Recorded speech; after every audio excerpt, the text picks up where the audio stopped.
साईं बाबा की जय। अध्याय 49। जब वेद और पुराण ही ब्रह्म या सद्गुरु का वर्णन करने में अपनी असमर्थता प्रकट करते हैं, तब मैं एक अल्पज्ञ प्राणी अपने सद्गुरु श्री साईनाथ का वर्णन कैसे कर सकता हूँ। मेरा स्वयं का तो यही मत है कि इस विषय में मौन धारण करना ही अति उत्तम है। सच पूछा जाए तो मूक रहना ही सद्गुरु की विमल पताका रूपी वृद्धावली का उत्तम प्रकार से वर्णन करना है। परंतु उनमें जो उत्तम गुण हैं वे हमें मूक कहाँ रहने देते हैं। यदि स्वादिष्ट भोजन बने और मित्र तथा संबंधी आदि साथ बैठकर ना खाएं तो वह नीरस सा प्रतीत होता है, और जब वही भोजन सबसे साथ बैठ कर के खाते हैं तब उसमें एक विशेष प्रकार का स्वाद आ जाता है। वैसी ही स्थिति साईं लीलामृत के संबंध में है। इसका एकांत में रसवादन करना नहीं हो सकता। यदि मित्र और पारिवारिक जन सभी मिलकर इसका रस लें और अधिक आनंद आ जाता है।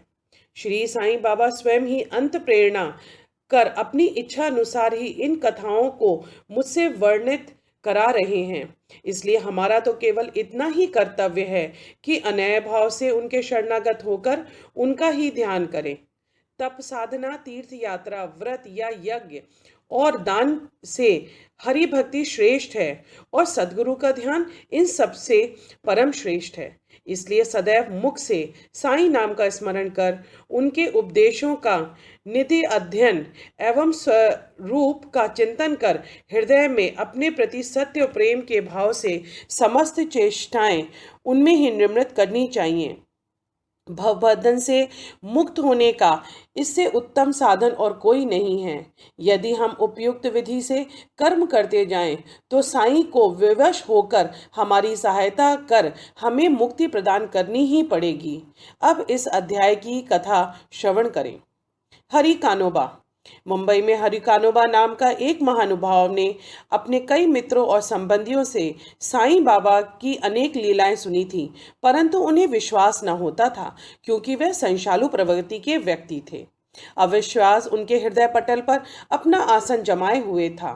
वे स्वयं बाबा की परीक्षा करने का निश्चय करके अपने कुछ मित्रों सहित बंबई से शिरडी आए।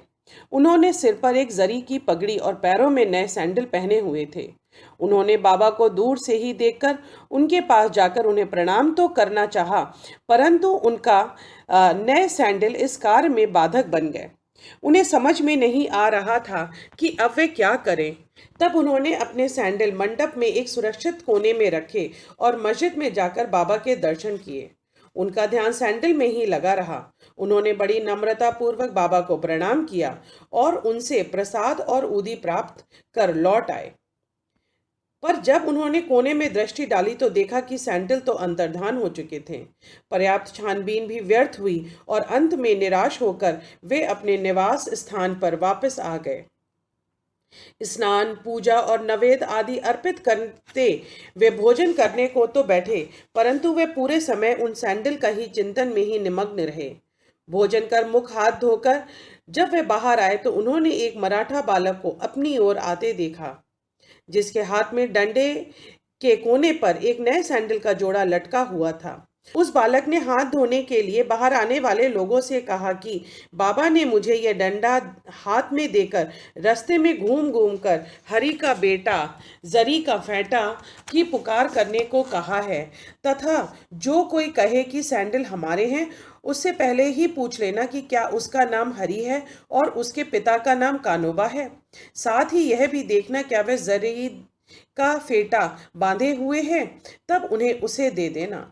बालक का कथन सुनकर हरि कानोबा को बेहद आनंद और आश्चर्य हुआ। उन्होंने आगे बढ़कर बालक से कहा कि ये हमारे ही सैंडल हैं, मेरा ही नाम हरि है और मैं कानोबा का पुत्र हूँ। यह मेरी जरी का साफा देखो। बालक संतुष्ट हो गया और उसने सैंडल उन्हें दे दिए। उन्होंने सोचा कि मेरा जरीदार पगड़ी तो सब को ही दिख रही थी, हो सकता है बाबा की भी दृष्टि इस पर आ गई हो, परंतु यह मेरा शिरडी यात्रा का प्रथम अवसर है। फिर बाबा को यह कैसे विदित हो गया कि मेरा ही नाम हरि है और मेरे पिता का नाम कानोबा। वह तो केवल बाबा की परीक्षार्थ वहां आया था। उसे इस घटना से बाबा की महानता विदित हो गई, उसकी इच्छा पूर्ण हो गई और वह सहर्ष घर लौट आया। सोमदेव स्वामी।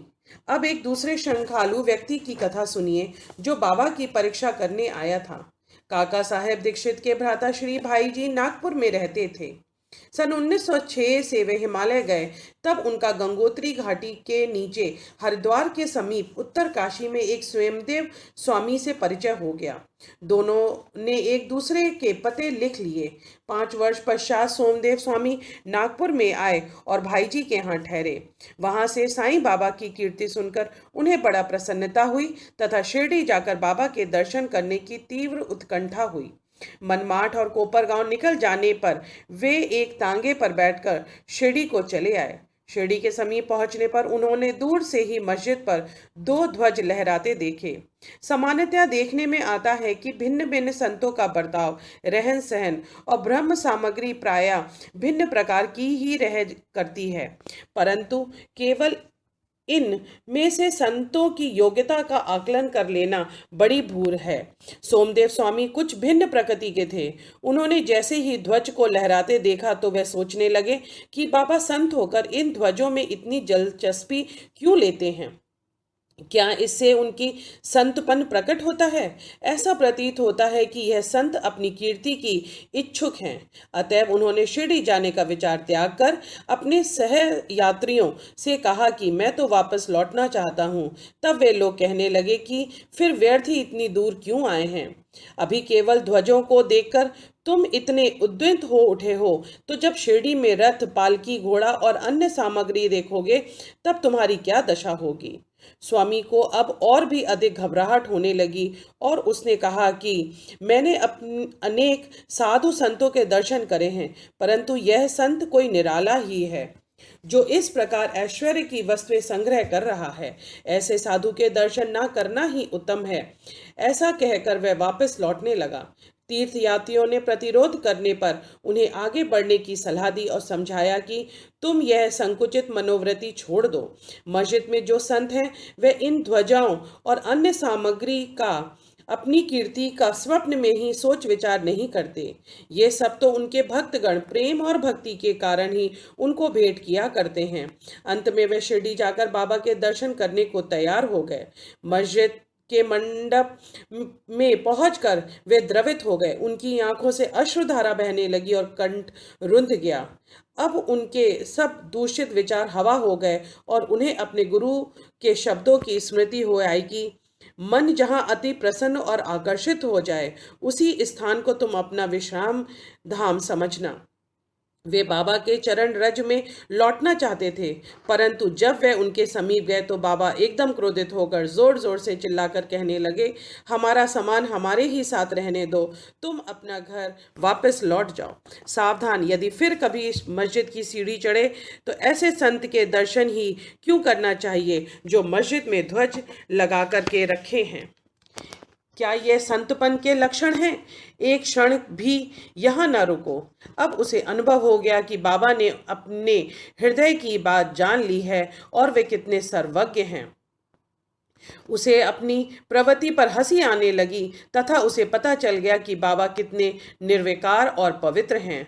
उसने देखा कि वह किसी को हृदय से लगाते हैं तो किसी को हाथ से स्पर्श करते हैं तथा किसी को सांत्वना देकर प्रेम दृष्टि से निहारते हैं। किसी को ऊदी प्रसाद देकर सभी प्रकार के भक्तों को सुख और संतोष पहुंचा रहे हैं, तो फिर मेरे साथ ऐसा रूखा बर्ताव क्यों?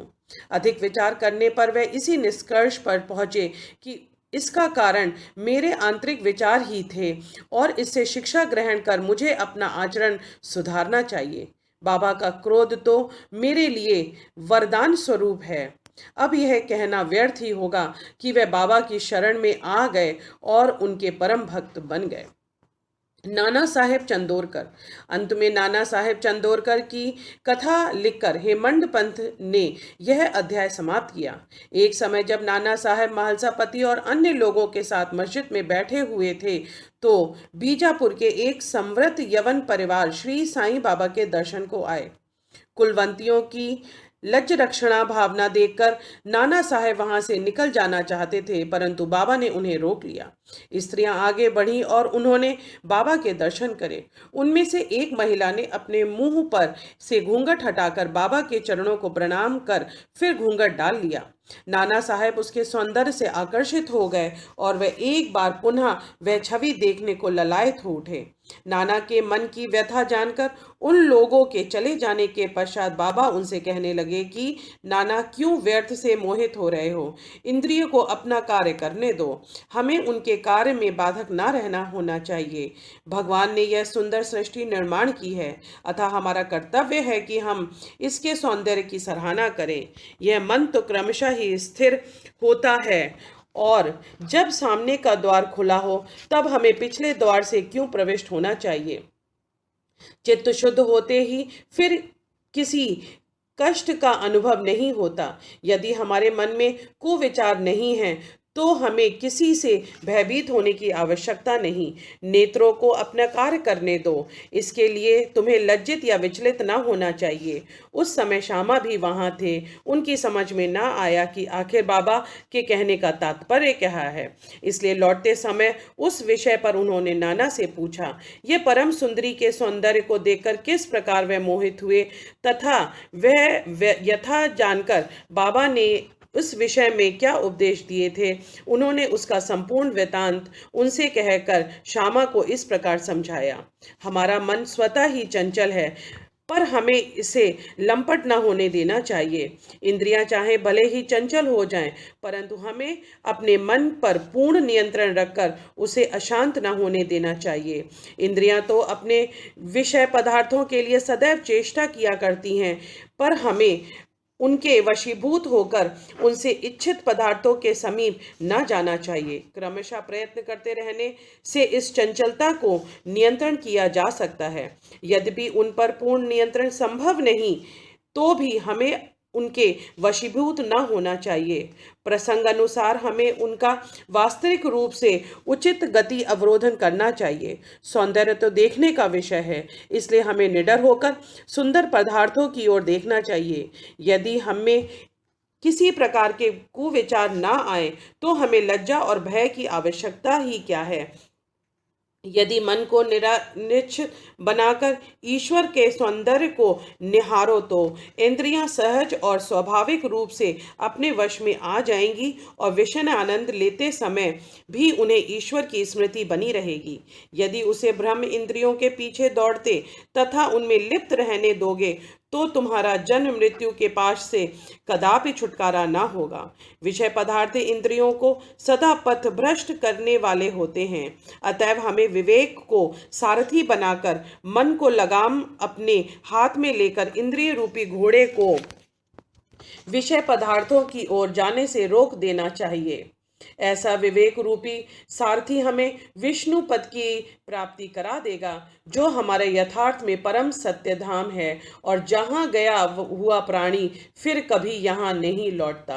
अनंत कोटि ब्रह्मांड नायक राजाधिराज योगी राज परब्रह्म श्री सच्चिदानंद सद्गुरु साईनाथ महाराज की जय।